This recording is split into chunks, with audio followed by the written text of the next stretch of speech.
So hello everyone, welcome back. Today we are going to start with the chapter called solution, which is the second chapter of the physical chemistry of class 12. So let's start the chapter by giving the name of the chapter. This will be a complete series. This is not going to be a crash course. We will cover everything and we will also solve the numericals as we do for the other chapters, right? So let's start the chapter by giving the name of the chapter first. Write the heading solutions. Okay. Now, when I say the term solution, what does the term actually mean? Solution is a homogeneous mixture of two or more components. Now, what does the term homogeneous mean? Homogeneous means it is something which has uniform composition, right? Uniform composition in the sense like when you call say sugar solution has uniform composition throughout, because when you take a sugar solution from the top of the vessel or from the bottom of the vessel, the sweetness of the solution will remain intact. So by the term homogeneous, it means that the composition of the liquid will be same throughout. Okay.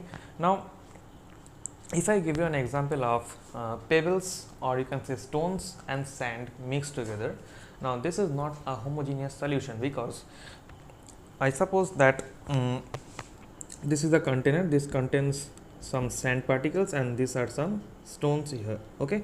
Now if you extract some amount from here and some amount from here, the sand and the stone mixture, now this portion will not contain the same amount of stone as this portion, and also this portion will not contain the same amount of stone as this portion. Why? Because it is not homogeneous, the composition is varying at different places. So this the term which we used to name this kind of mixture, it is called heterogeneous. So let's not get into the complexity of that matter.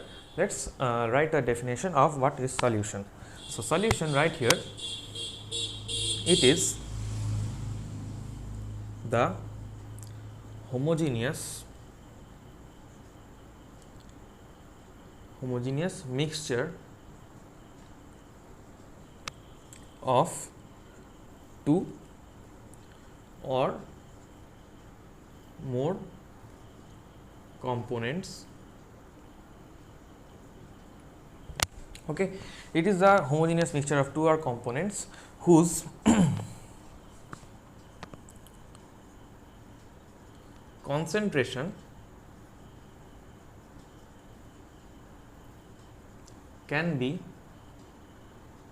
varied up to some limits, right? Okay, just a minute.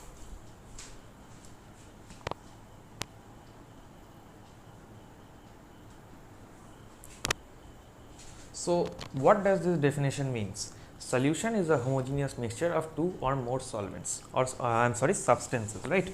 So suppose this is a container, right, and these are few molecules. Let's do it in a better way. Suppose the black one is molecule A and this is the molecule A, right? And the blue one is molecule B, right? So if you can see, the concentration, or you can say the amount of the blue and the black is evenly distributed, right?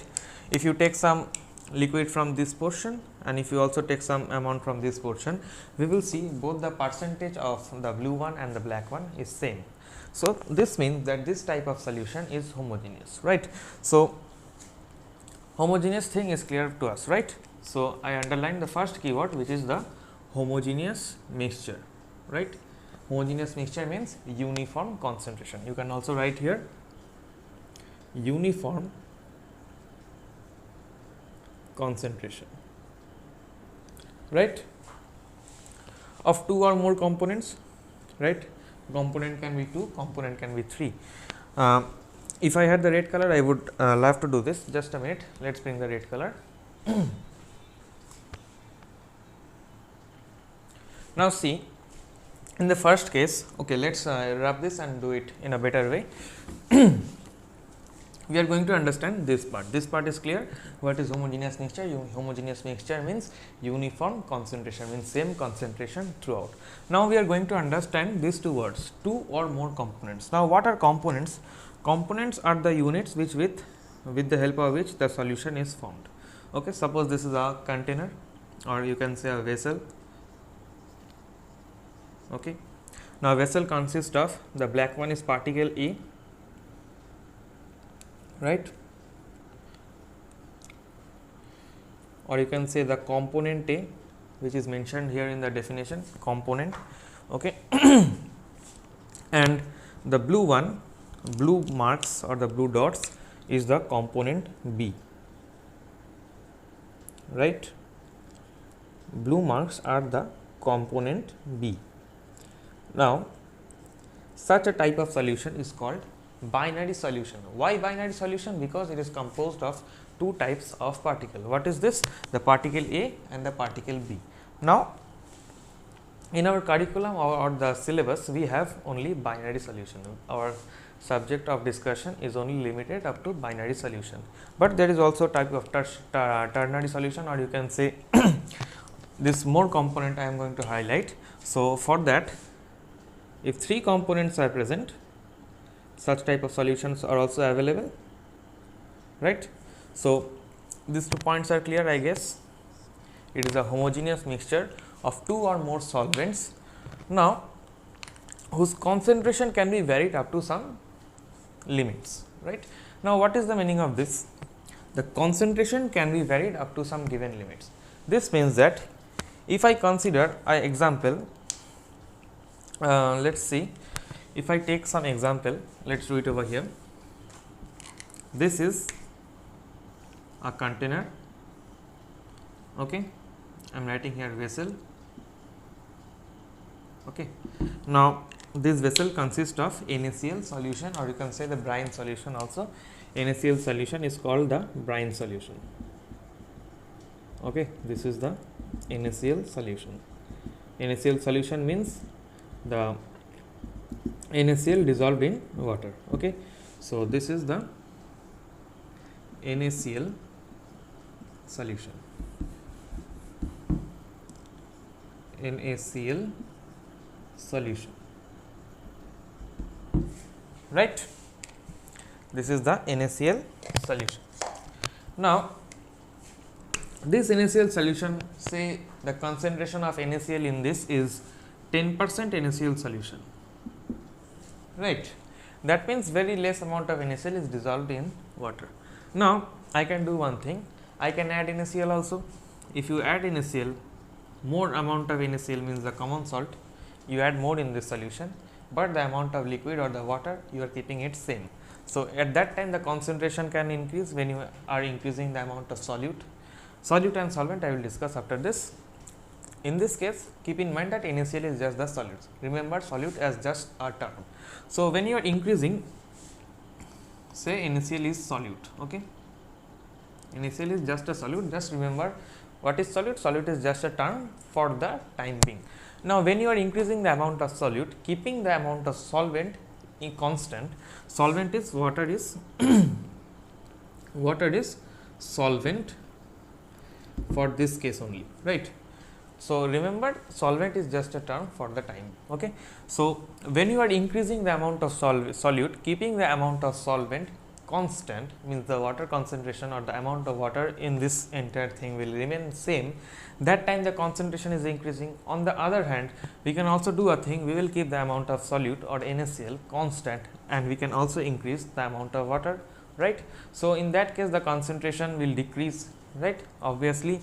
So I hope this point is clear, whose concentration can be varied up to some limits, right.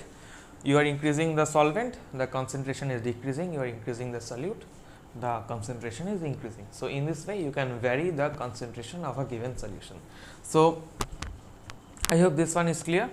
So what is solution? Solution is a homogeneous mixture of two or more components whose concentration can be varied up to certain limits. So I hope this much is clear. So you can copy it up to this much. Next we are coming with the type of solution and also the characteristics of solution. So copy it up to this much.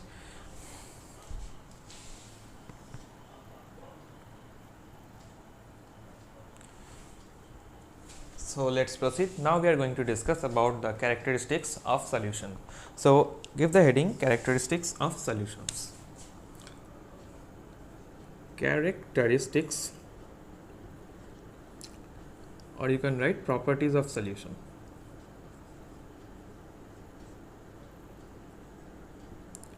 Okay. What are the properties of solution? Before starting with the properties of solution, you have to remember one important point, that solution is homogeneous. That is, properties will also be uniform, or properties will also be same throughout the solution, right? So you can write the first point, which is quite similar to this thing, homogeneous mixture.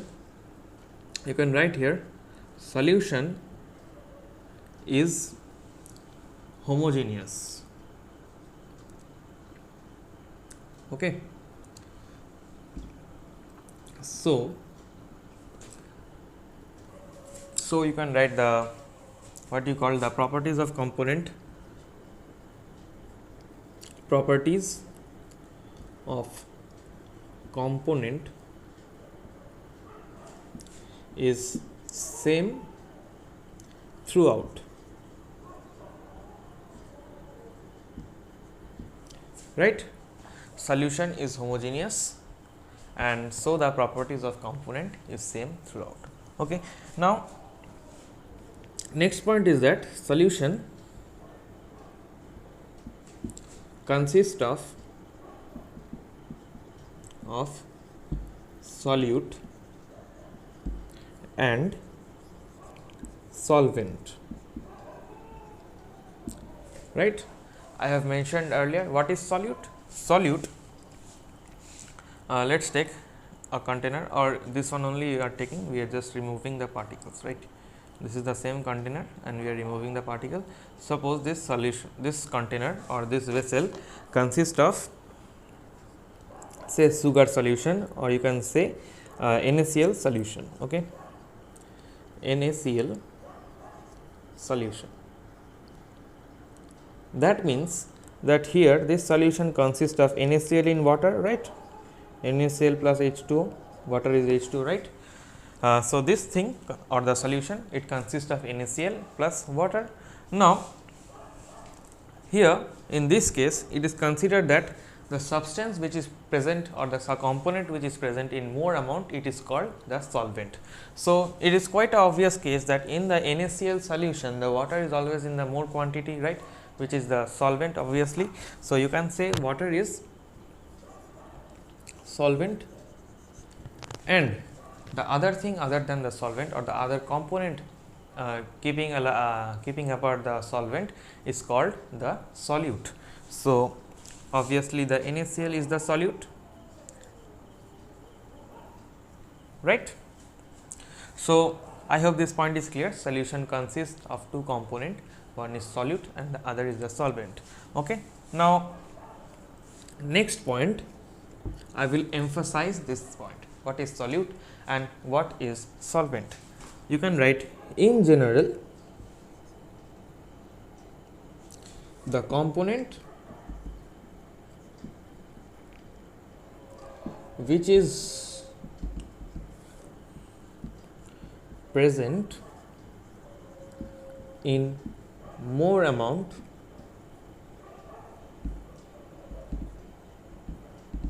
is called solvent, and the component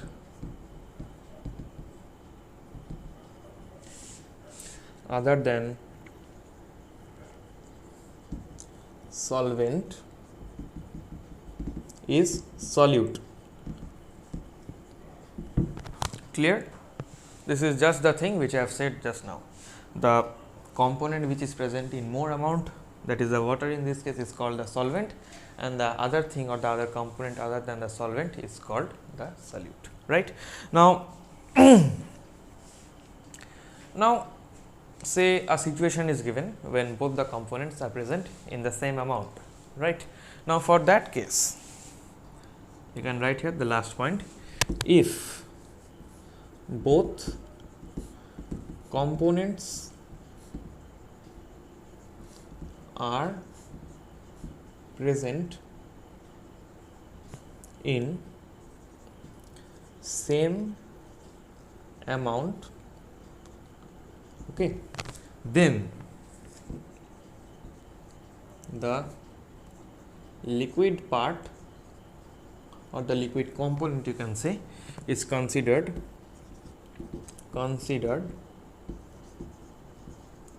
as solvent. I hope this part is visible. Let's check. Yes. So, what is the last point? If both the components are present in the same amount, the substance or the component which is in the liquid state is considered to be the solvent, right. So, copy it up to this much. Next, we will study the types of solute and the types of solvent and what kind of solution is the example of that. So, copy it up to this much.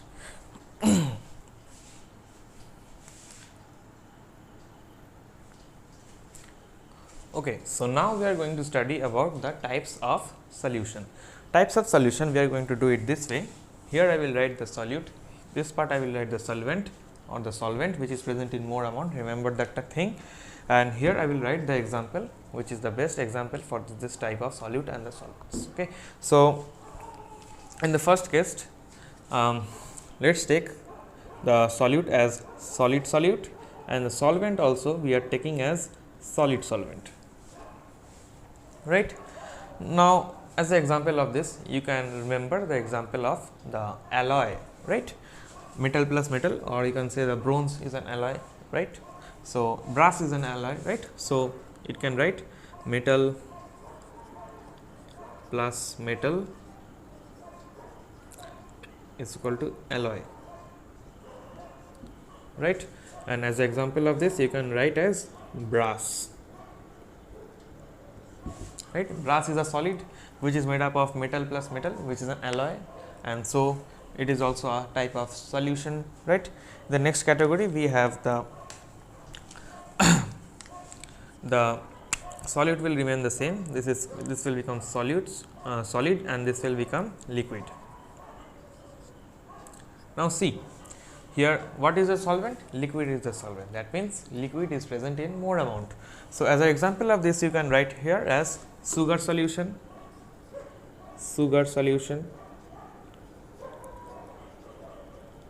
right, because in sugar solution the water is present in more amount and sugar is present in the comparatively less amount, right. Now, the next case or the next category I have the solid in gas. Okay. Now, solid in gas, you can remember the thing or the phenomena of sublimation, where the solid, or you can say that, take the example of naphthalene, is directly sublimating in the atmosphere and getting converted to a gaseous state. So, in that case you can write here sublimation of naphthalene as an example, or you can say naphthalene in air, naphthalene in air. Air is a solvent, air is huge, it is present in more amount than the naphthalene. So, air is acting as a solvent. So, naphthalene in air can be considered as a good example of solid in gas. Okay. Now, I will change this part. So, let us draw a line over here, right. Let us draw a line over here. Now, I am going to change the solute part. Let us do it to liquid. Number 1, liquid in solid. Now, liquid in solid, if you remember a thing that mercury is a liquid in room temperature, right. So, presence of mercury in any metal is called amalgam, right.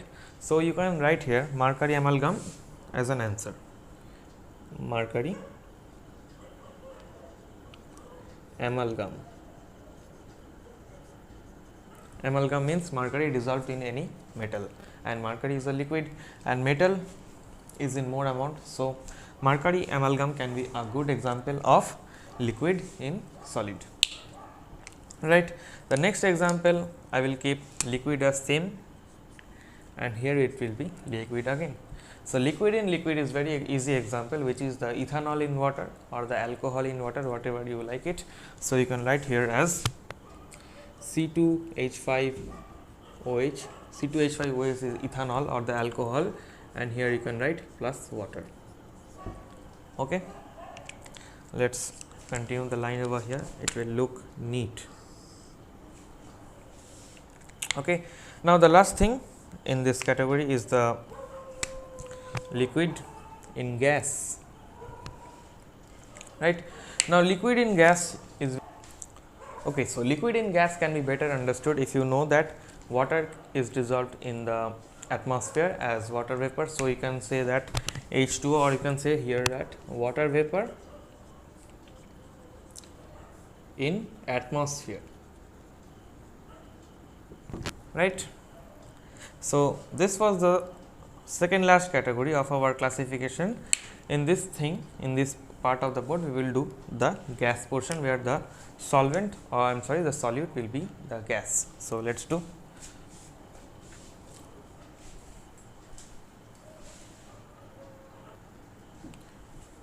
So, in this portion we are going to study about the gases mixture. Okay. So, in this case the gas will be the less amount, which is the gas will be the solute. Okay. So, right here solute as gas, the solvent will be solid in first case. Now, gas in solid is a very typical example. You can remember it as the absorption of gases over metals. An example of this is absorption of hydrogen over palladium. Okay. You can write here absorption of hydrogen over palladium, right. So, in the next type is the gas in liquid. Now, gas in liquid is a thing which you are quite familiar of. It is the cold drinks or the soda water which you drink. It consists of CO2 dissolved in liquid. Okay. So, CO2 in liquids, or you can say soda water, right. So, this is a typical example. It is easy to remember, because when you open the soda bottle, this type of sound is produced, like type of sound is produced. This is because the CO2 which was, when the bottle was packed, the CO2 was inside the bottle or made to packed inside the bottle under huge pressure, and when you are opening the cap, the pressure is getting normalized, and as a result a large amount of CO2 is getting expelled out of the bottle. So, as a result of that, this type of sound is produced. So, this is a typical example of gas in solid. Now, the last example is gas in gas. It is also quite easy to remember that gas in gas, and the best example of this is atmosphere, right. Why atmosphere? Because atmosphere consists of nitrogen, oxygen, carbon dioxide, various type of gases dissolved in it. So, this is a typical example of gas in gas. Now, so copy it up to this much. The next portion I am coming shortly.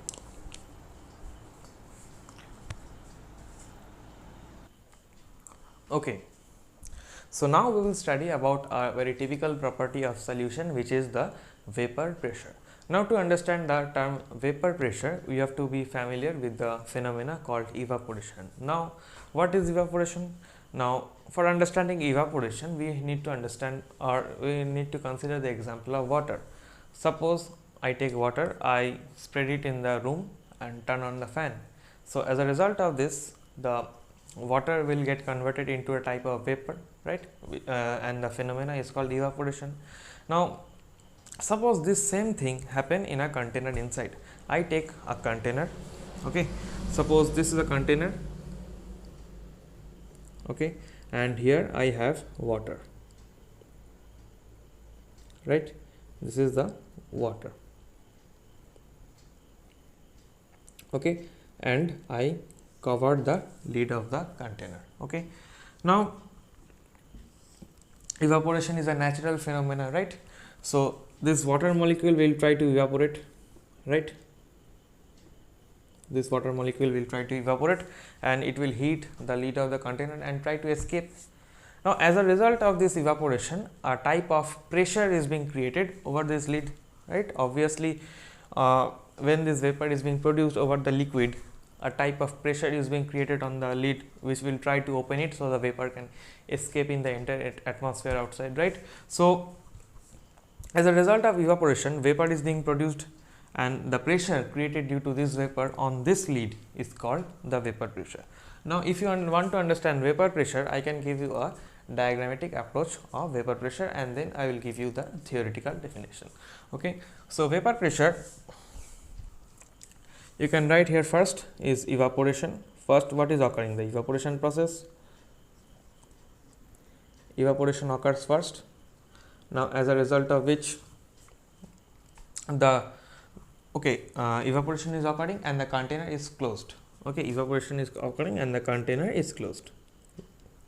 Container is closed. This is a quite diagrammatic approach. This is not quite important. This is just for your understanding. Okay, so evaporation is occurring, container is closed, as a result of which vapor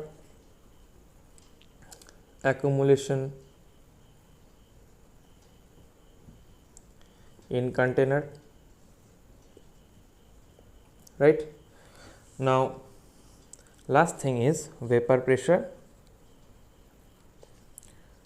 Vapor pressure which happens due to vapor accumulation.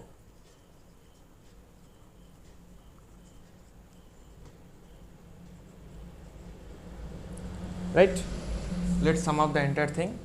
Container is closed, evaporation is occurring. As a result of evaporation, vapor is being produced over the surface of the water, and as a result of this vapor, a pressure is being created over the lid of the container so that the container opens up. Now, this pressure is called vapor pressure. Okay. Now, let's write the definition of vapor pressure. So, definition of vapor pressure, let's clear out this portion, or let's write it in the bottom only. So, just a second. Okay. So, let's write the definition of vapor pressure. Definition. Okay.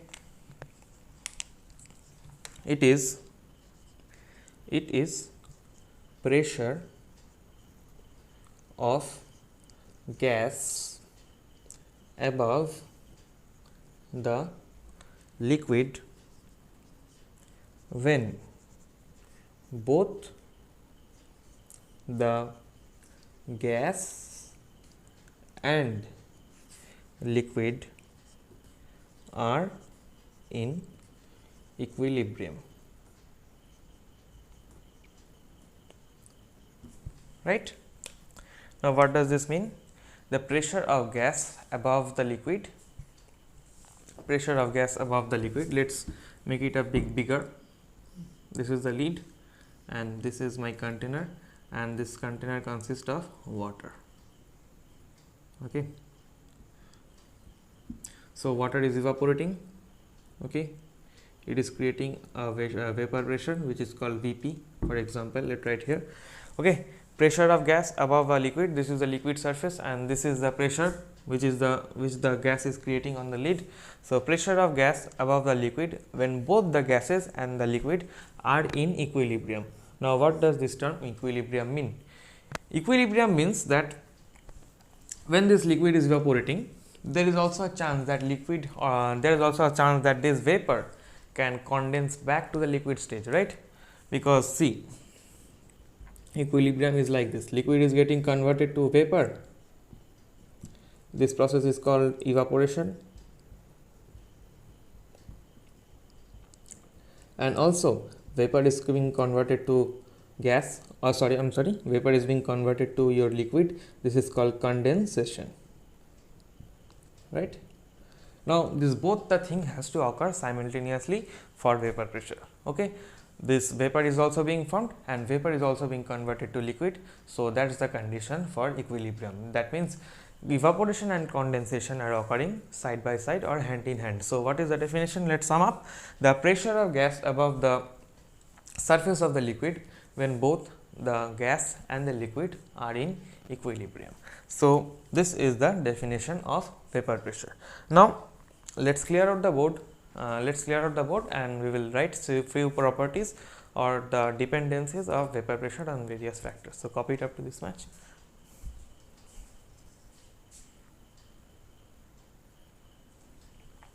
Okay.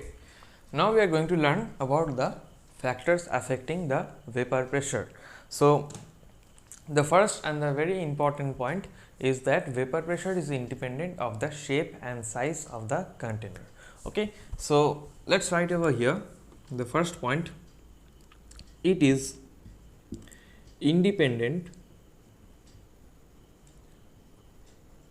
of shape and size of container. Okay. Now, let us understand this with the help of an example. Okay. Suppose question is given that here is a amount of water, okay, in a container or tub, water bath, you can say water bath, okay, and the lid is closed, okay, as a result of which vapor pressure Vp is being produced here, okay. Now, another container like this, this type of container is taken, okay. This is or you can say round bottom flux, okay. Round bottom flux is being taken. Now, consider this as a beaker, okay, water in a beaker, and this as a round bottom flux RBF, okay.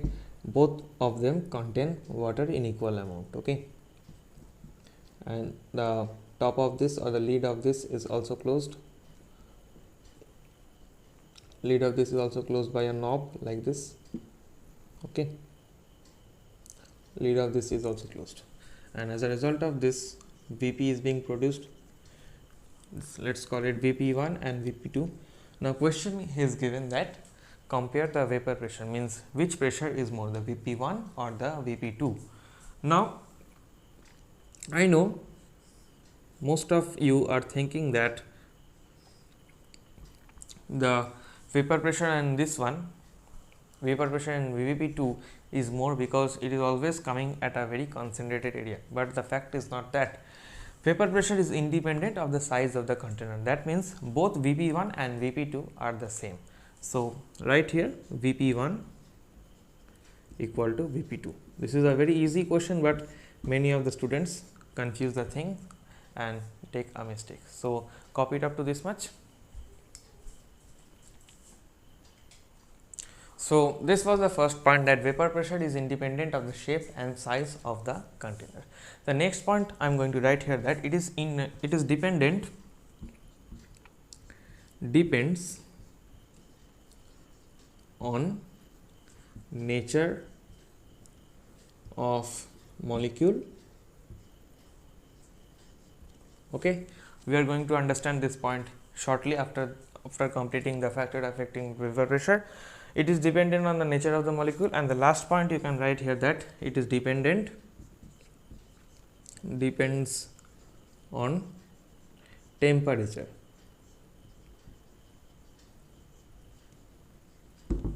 right. So, these are the various factors affecting vapor pressure. The first point is that vapor pressure is independent of the shape and size of the container. The next point is that it is depending on the nature of the molecule or the components which is present in the solution, and it also depends on temperature. So, copy it up to this much. Let me erase this portion. We will start with the how the vapor pressure is dependent on the nature of the molecule. So, we are going to understand the first factor which really affects the vapor pressure, that is the dependence of vapor pressure on the nature of the molecule. So, right here dependence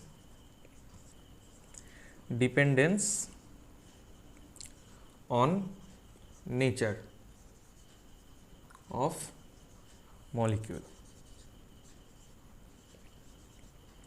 Okay.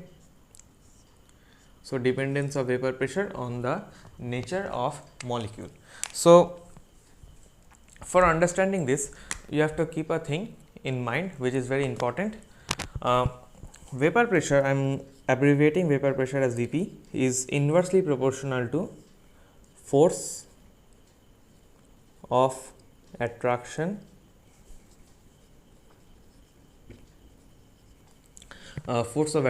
between the molecules. Okay. Now keep a thing in mind. Why this is happening, I am just explaining you. Okay. Just a minute. Keep this property in mind, that vapor pressure is inversely proportional to force of attraction between molecule. Now what does this mean? When the attraction or the force of attraction or the number of bonds, remember, when the number of bond is increasing, the force of attraction is obviously increasing. Okay. So when the force of attraction between the molecule is increasing, the vapor pressure is decreasing. So and inversely you can also say, when the vapor pressure is increasing, the force of attraction is obviously decreasing, or the between the molecule is obviously decreasing. Now to understand this, let's take the help of few examples. Okay. So in the first category, let's take an example of ethanol. Example, the first example which I am going to take place is ethanol, C2H5OH. Okay. The next example, let's make a division over here.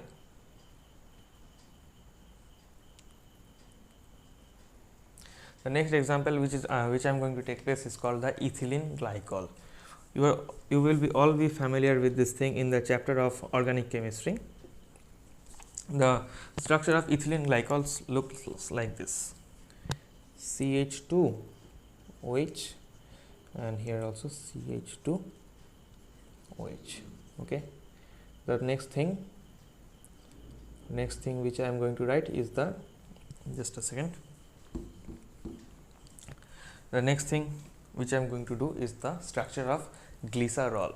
Okay. So glycerol looks like this: CH2OH, this is CH2OH, and also CH2OH. Now see, we are quite familiar of the term called hydrogen bonding. When there are more hydrogen bonding, that means the force of attraction is increasing, that means the vapor pressure is decreasing.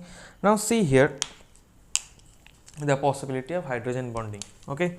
So in ethanol, how many hydrogen bonds? Hydrogen is present, one hydrogen is present. And is there any other hydrogen is present with the OH? OH means the electronegative group, right? So in ethanol there is a probability of formation of one hydrogen bond. Okay. That is with ethanol itself, like this. If consider C2H5OH, another C2H5OH molecule, then this type of hydrogen bond is formed. This is called the intramolecular hydrogen bond, right? Between the molecule, not within the same molecule.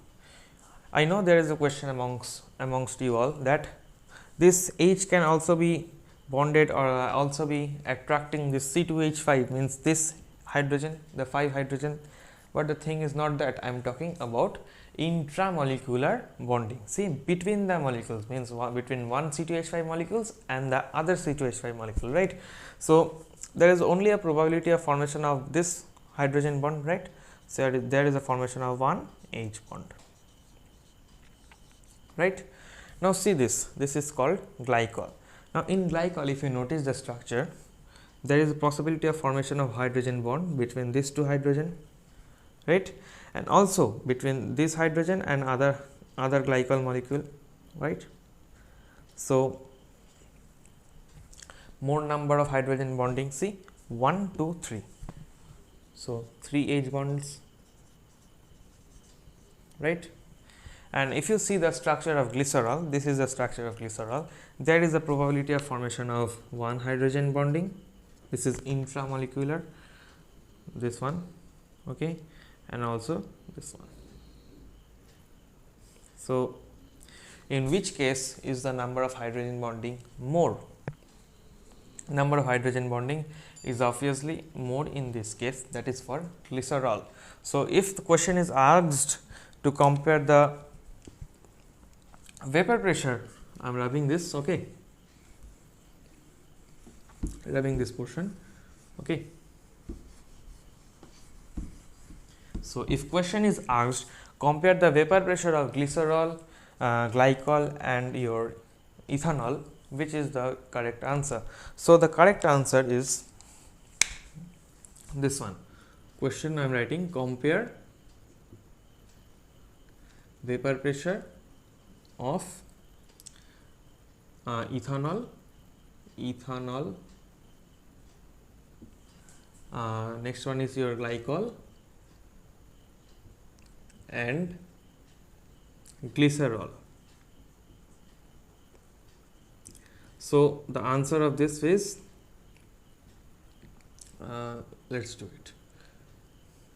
So, in which case is the number of hydrogen bonding less? Number of hydrogen bonding is less in case of ethanol, right? So, when force of attraction is less and the number of hydrogen bonding is obviously less, that means vapor pressure is more, I am sorry, when number of hydrogen bonding is less, that means the force of attraction between the molecule is also less, that means the vapor pressure is obviously high, because this is inversely proportional. So, vapor pressure of ethanol will be more, okay. So, V ethanol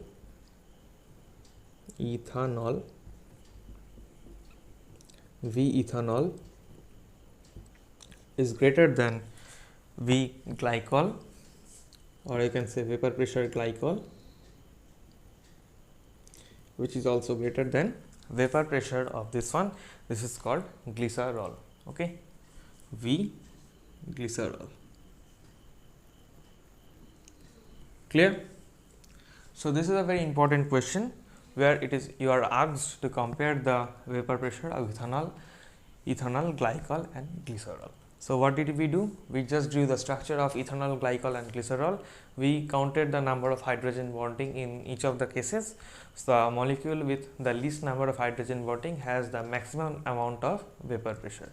So, with that thing we come to the end of the dependence of nature of molecule on dependence of vapor pressure on the nature of molecule.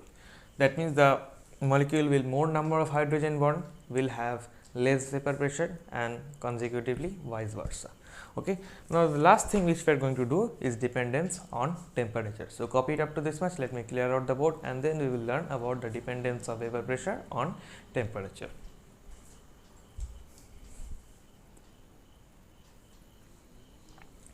So, we are going to discuss about the last point of the factors that affects the vapor pressure. The last point is the dependence of vapor pressure or the variation of vapor pressure with the temperature, okay. So, this is written dependence on temperature. So, for understanding this case, you have to understand the phenomena of evaporation. Now, when does evaporation is occurring at a maximum rate? Evaporation occurs at a maximum rate when the temperature is increased, right. So, and in the beginning of the vapor pressure lecture, I have already mentioned that when there is evaporation, there is always formation of vapor. That means vapor pressure is always increasing, right. So, as a result of this, when temperature increases, more amount of vapor is being formed. So, this implies vapor formed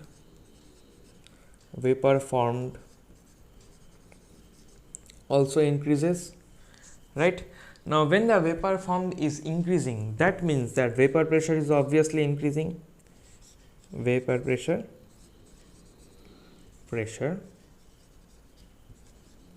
is always also increasing. Now, if you see the graph of this thing, that temperature versus vapor pressure graph, the graph looks like this. Now, this is the x axis, this is the y axis. Suppose this is the vapor pressure, okay, and this is my temperature, degrees Celsius, okay. Now, the graph looks like this, okay, or you can say, let us not do it from that part, this part, okay. You can write here variation variation of vapor pressure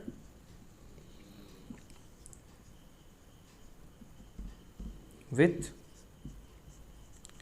increase in temp or temperature. Clear? So this was a quite easy thing, dependence of vapor pressure on temperature. What happens when temperature is increasing, the rate of evaporation is also increasing, as a result of which more amount of vapor is being formed. So as a result, vapor pressure is also increasing. So copy it up to this much. Next we will learn about the types of solution based on vapor pressure. After that we will learn the definition of boiling point. So copy it up to this much. Let's clear out the board and start with the next part.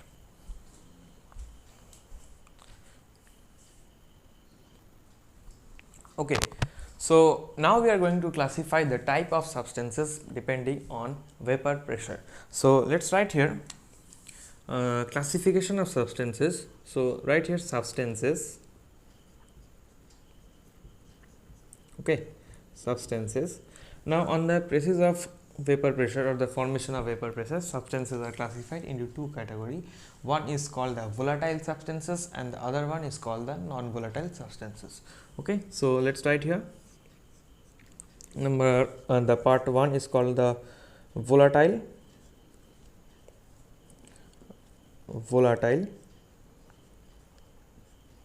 and the other part of the classification is called the non-volatile. Okay, we will also say why it is non-volatile. Let's wait. Okay, so why this is called volatile? Now this substances are called volatile because they have a easier tendency to evaporate.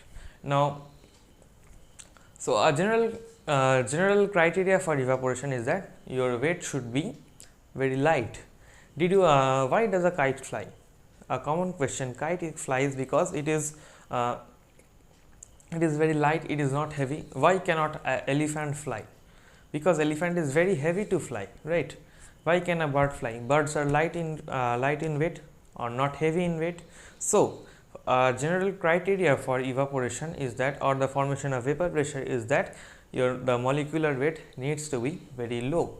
So as a result of this, a good example can be water. Water is volatile. Water has the ability to evaporate. The next example can be ethanol. Ethanol is volatile, it can easily evaporate into the air. Okay. The third thing can be the benzene, which is C6H6, which is also volatile. Okay. C6H6. I hope you know the structure of benzene. Benzene looks like this. Okay, this is the structure of benzene.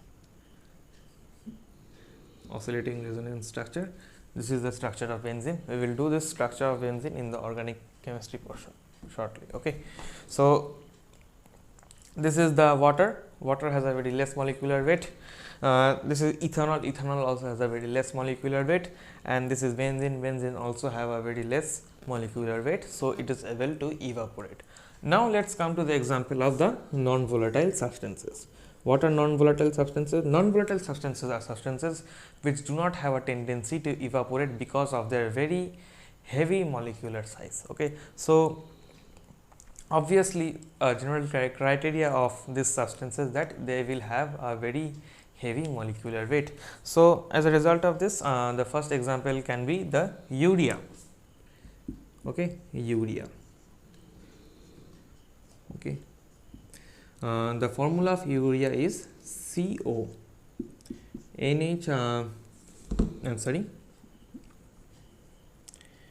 NH2 CO NH2. So this is the structure of urea. Okay, you can also write CO NH2 whole 2. This thing is same. The molecular weight of urea is 60. Okay, 60 molecular weight. 60 gram per molecular weight is 60. Okay, the next thing under the non-volatile category is the glucose. Okay, we know glucose is very heavy, So glucose. What is the formula of glucose? You should be familiar by now. Glucose has a formula of C6H12O6 and has a molecular weight of I think it is 180. Okay, yes, I'm sure it is 180. Okay, the third example of under the non-volatile substance is obviously the sucrose, which is obviously very heavy, more heavy than glucose. Right here, sucrose. So sucrose has a molecular formula of C12H22O11. So by seeing the size of or the structure of glucose, you are obviously quite affirmed that sucrose is very heavy. Sucrose has a molecular weight of 342 gram per molecule. 342. Now you can write here heavy, so don't evaporate. They are called the non-volatile substances. So copy it up to this much. Next we will discuss about the vapor pressure of solution on mixing the two types of volatile solid components. Okay, after that we will study with Raoult's law. So copy it up to this much. Let's clear the board and we will start with the next topic.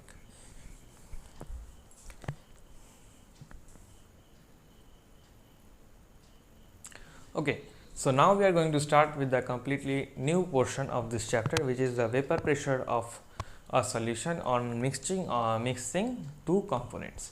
Now up to now, that means in the just few seconds ago, we are studying about the vapor pressure of substances, that means the individual substances, right? We were only concerned about the vapor pressure of water only, ethanol only. Now in this section of the chapter, we will study the vapor pressure of the components when you mix the two things, that means water and ethanol both are volatile substances. We are mixing them together. What is the resultant vapor pressure? Okay, so to understand this in a graphical way or a diagrammatic way, I am doing a thing. Okay, so let us consider solution. Okay, solution consists of two components. Okay, component A is called solute. Let us write this as solute A, and the other one will be solute B. Solute, oh sorry, solvent, solvent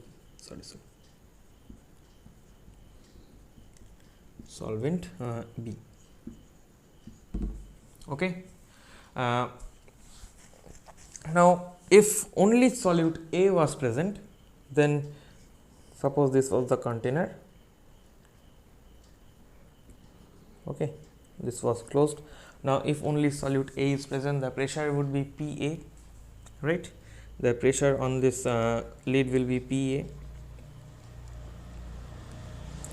right? And if only this solvent B was present, it would have a natural vapor pressure or by default vapor pressure, whichever you think is perfect, that would be PB.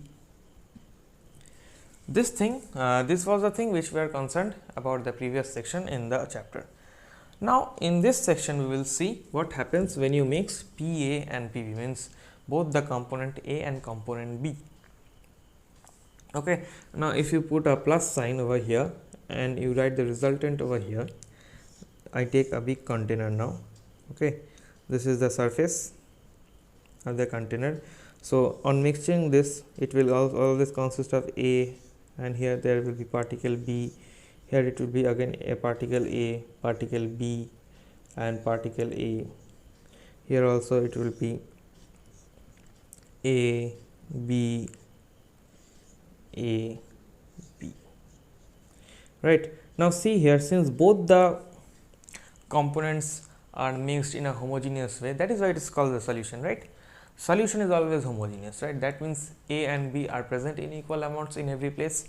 So on the top level, evaporation is a surface phenomena. Evaporation results in formation of vapor pressure. Evaporation is a surface phenomena. Now percentage of A and percentage of B is uniform in the entire surface, right? I am closing the lid. lid is now closed. Okay, both A and B have a tendency to evaporate. A is evaporating, B is evaporating, A is again evaporating, B is again evaporating. So A is exerting pressure VA, I am sorry, the particle A is exerting pressure PA, particle B is exerting pressure PB. So what is the net vapor pressure or the total vapor pressure on this lid? So total vapor pressure will be simply PA plus PP. Quite simple. So we come to the conclusion that on mixing of two volatile components in a solution together, the total pressure exerted by each component,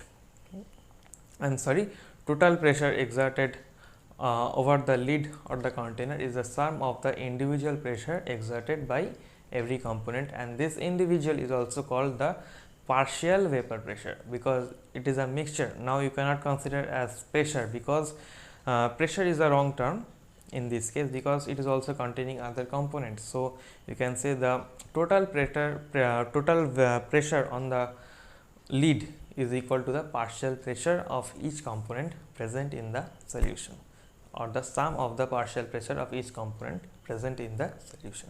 So copy it up to this much. Next we will learn about the Raoult's law of partial pressure. So copy it.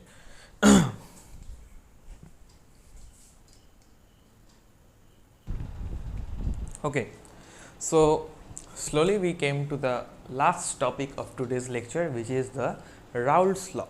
So without explaining the Raoult's law manually, let's first discuss the statement of Raoult's law. So give the heading statement first. Okay, statement. What is the statement of Raoult's law? Now Raoult's law states that in a solution the partial vapor pressure of each component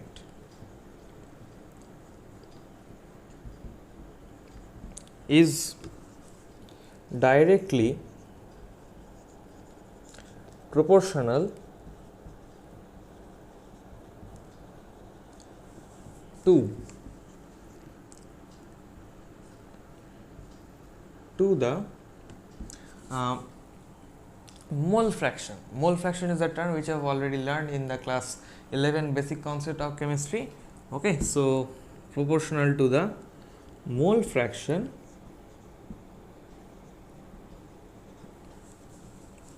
of each component. Okay, so what is the statement? Statement of Raoult's law states that in a solution the partial vapor pressure of each component is directly proportional to the mole fraction of each component. Okay, remember the term mole fraction and also the term partial vapor pressure. I have already mentioned why it is called now partial vapor pressure, because it is there is a presence of two components. Now we are already considering two components, not an individual component, so it is partial vapor pressure. Okay, so again I am repeating the statement. In a solution, partial vapor pressure of each component is directly proportional to the mole fraction of each component present in the solution. So as per this statement, mathematically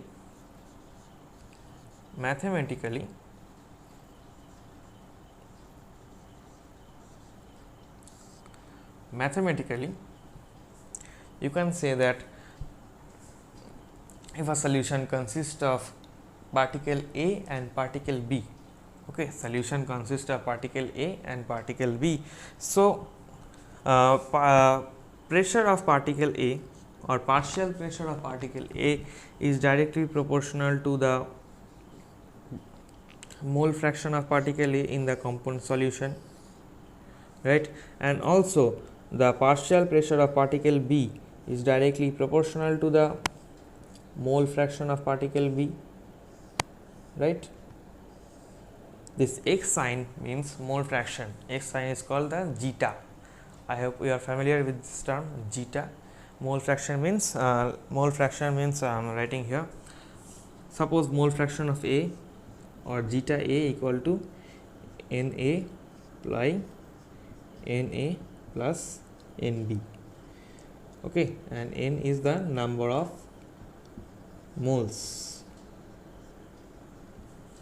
I hope you are familiar with this in class 11 already. So mathematically, from this Raoult's law, we are just keep bringing out this formulation. See, I have done nothing. I have just represented the entire thing with the help of few mathematical symbols. See, partial vapor pressure of each component. I have already mentioned that we have considered a solution with component A and component B. Now, if I want to find out the partial vapor pressure of component A, so partial vapor pressure of component A, what is said, directly proportional. This is the sign of proportionality, directly proportional to mole fraction of each component, right?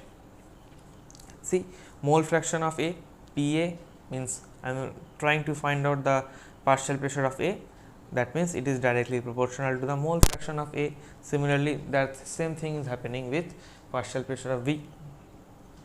Now, I am going to equate this relation. I am going to bring out something more from this equation. Okay, so copy it up to this much. Let's clear out the board and let's see what we can do with this formulation. So clear out the board.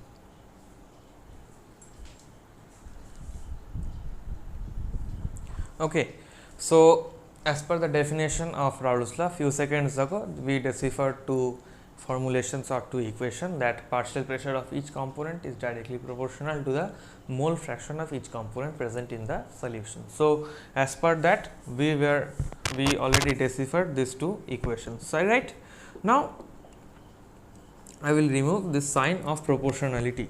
Now you are quite familiar that when the sign of proportionality is removed, a constant is introduced. Now this constant is called the constant of proportionality or proportional constant. So as a result of this, Pa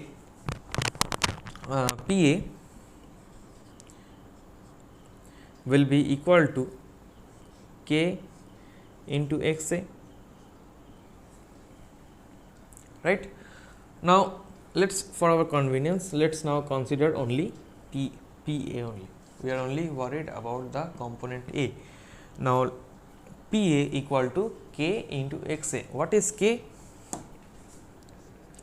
K is constant of proportionality, or you can say proportional constant.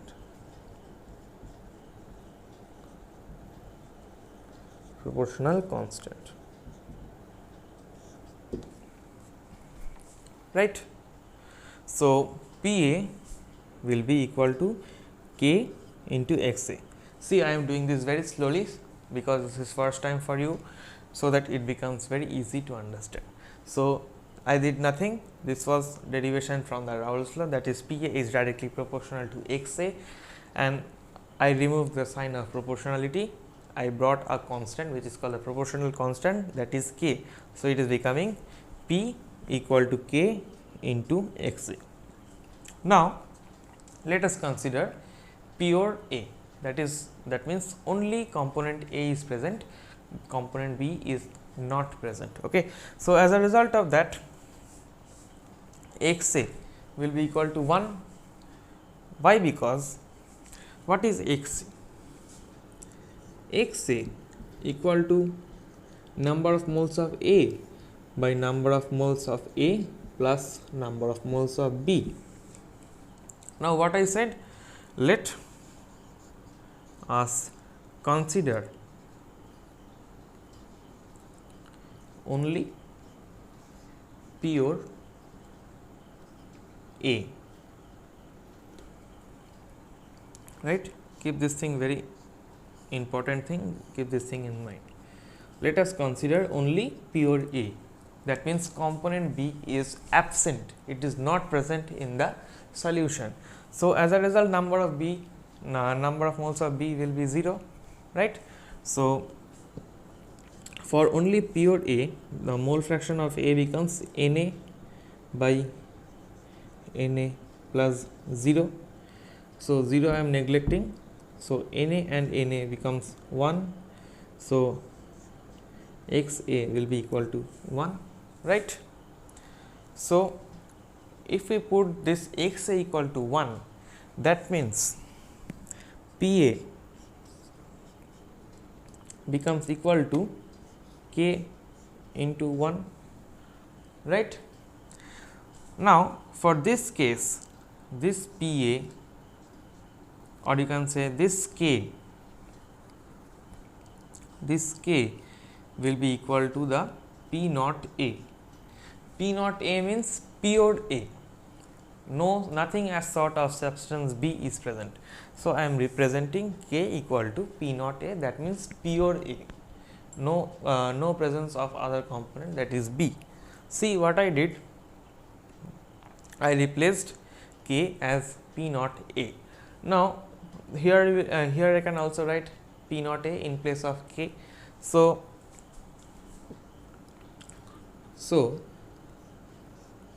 I am doing like this division over here. This is equation 1. Okay.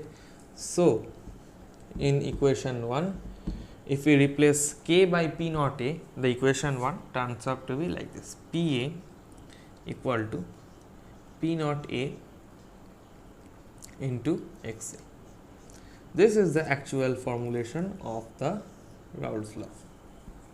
Pa equal to P naught A into Xa, that is partial pressure of a component is a product of partial pressure of the component in pure state multiplied by mole fraction of the component present in the solution itself. See, this derivation is not important, not required for your syllabus, only this expression is important, derivation is not important, that is Pa equal to P naught A into Xa. I am summarizing this derivation again, so that it is easier for you to relate. See, from the derivation of Raoult's, from the statement of Raoult's law, we derive this thing, that is Pa is directly proportional to Xa. Pa is the partial pressure of component A and Xa is the mole fraction. Okay. Then I remove the symbol of proportionality, brought constant, that is K. After that I considered only pure A. Okay. Pure A means only Xa will be 1, because when A is pure, there is no traces or no presence of B. That means number of moles of B will be 0. So number of moles of A by number of moles of B, they are nullifying each other. So the answer which is coming, that is equal to 1. So Xa is I am putting Xa equal to 1, and I am when Pa equal to K, then K equal to P naught A. P naught A becomes the pressure of pure A, right. So I just replaced K with Pa in equation 1, and equation 1 came as Pa equal to P naught A into Xa. And similarly if you erase this everything, the formula which you get is Pa equal to P naught A into Xa. This is for component 1, and similarly for component B, the relation will be P naught B, that is pure B, into Xb, that is the mole fraction of B in the solution. So these are the two important outcomes of Raoult's law. Now I have already mentioned that the total pressure thing, that total pressure, that is Pt equal to sum of pressure of individual pressure of Pa and sum of individual pressure of Pb, right. Now if you put Pa and Pb here, we get a relation that P total equal to P naught A into Xa plus P naught B into Xb. So this is the formula for the total pressure of a solution containing two volatile components. Okay. So copy it up to this much. After this we will do a numerical, and that will be the end of this lecture. So copy it up to this much.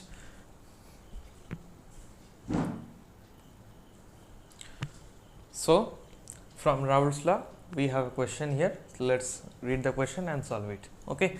So the question is, if 0.78 gram of C6H6 and 0.92 gram of C6H5CH3 is mixed, find the partial pressure of benzene and toluene and total vapor pressure.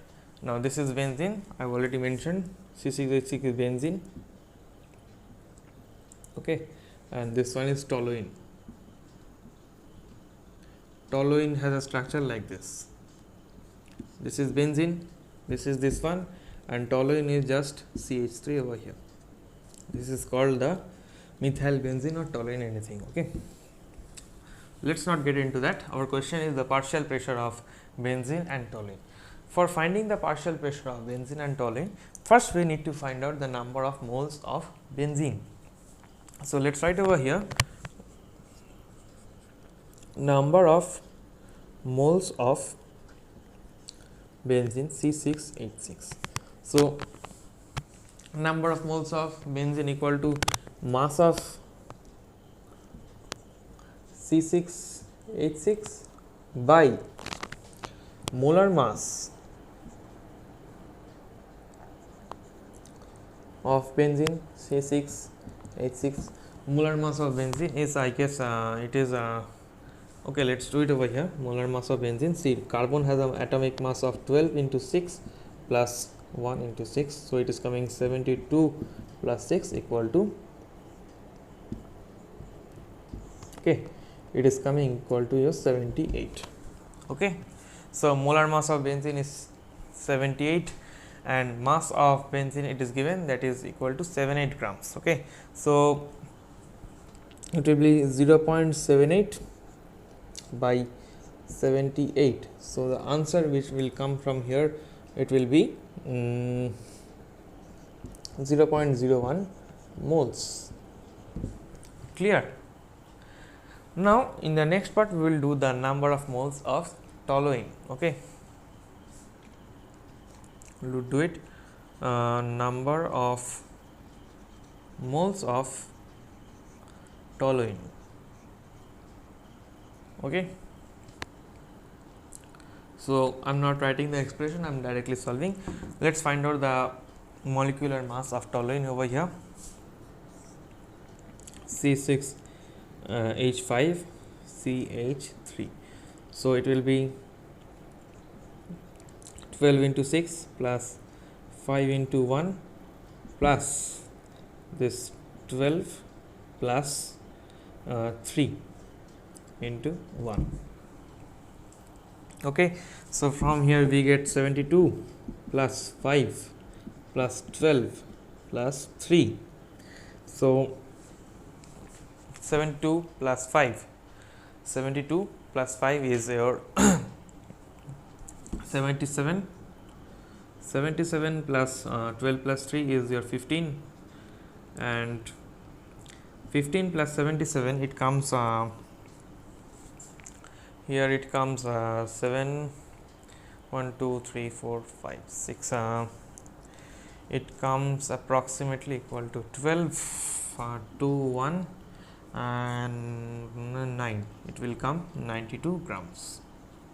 Just see it, I hope it is correct. 77 plus 15, yes, it is correct, it will be 92 grams. Okay, so mass of benzene, mass of toluene which is given, it is 0.92 gram. Okay, 0.92 gram divided by 92. So the answer will be same as that, the above one, 0.01 moles. Clear? So what is the number of moles of toluene? It is 0.01 mole. Number of moles of benzene, that is 0.01 mole. Okay, so now we will find out the mole fraction. Okay, so let's clear out this space and make some space on the board. Both will be 0.01 moles. Okay, 0.01 moles. Number of moles of toluene, 0.01 moles. Okay, now we will find out the mole fraction. So mole fraction, let's write zeta C6H6. C6H6 equal to number of moles of C6H6 plus divided by number of moles of toluene plus number of moles of C6H6. Just a second.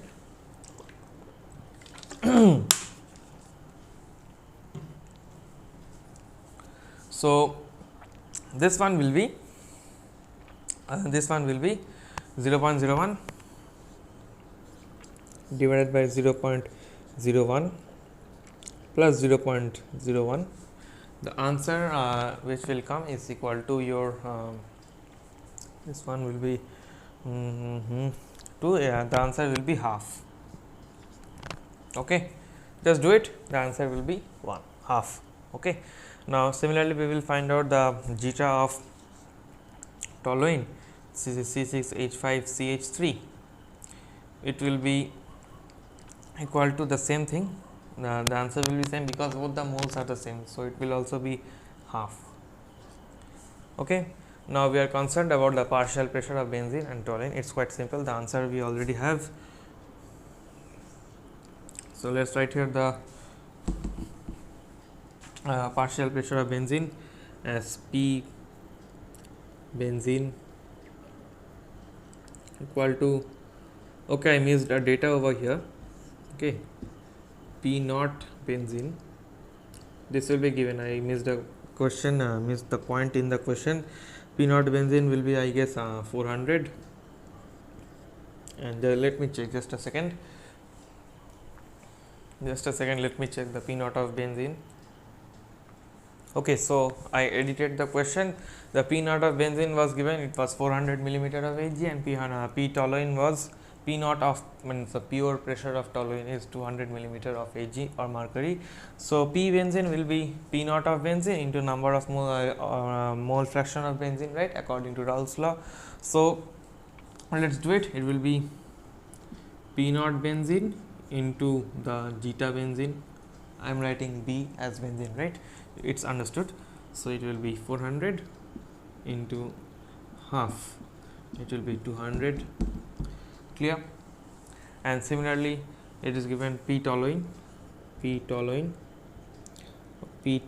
am writing, okay, toluene, okay, let's write it TOLOUNE, toluene. It will be P naught toluene into zeta toluene. It is coming 200 into this one is half, so it will be equal to 100. Okay, and if this one is the answer number 1, 200 and 100. And in the part 2 question, if they are asking the total pressure equal to P benzene plus P toluene, PB plus P toluene, and it will be 100 plus 200, 200 plus 100, and here it comes, answer is 300 millimeter of Hg. Clear? See, total pressure is the total partial pressure of benzene plus partial pressure of toluene. This is 200 plus 100, it is coming 300 millimeter of Hg. So this was all about Raoult's law. So keeping up to this much for today's lecture. Next class we will study about the colligative property, lowering of boiling point, increasing of freezing point, like that, and in this way we will complete the chapter. So till then, keep watching, keep studying. All the very best.